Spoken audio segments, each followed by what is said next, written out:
કહાની જૂની છે જોઈ લો નરસિંહ મહેતા વખતની એટલે 700 વર્ષો તો પેલું આપણા હાથા ઠાઠાનું જે નીકળ્યું આપણું બારવડાનું દરબાર એના 700 વર્ષ થયો તો એ અગાઉની વાત છે.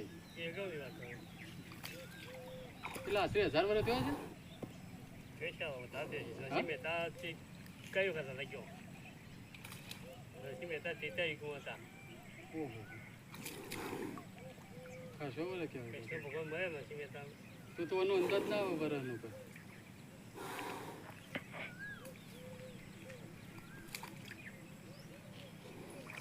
રામાયણ બારાયણ રચી બધું 43 યુગમાં લખ્યું બરોબર અને એ પસંદ નરસિંહ મહેતા મળ્યા.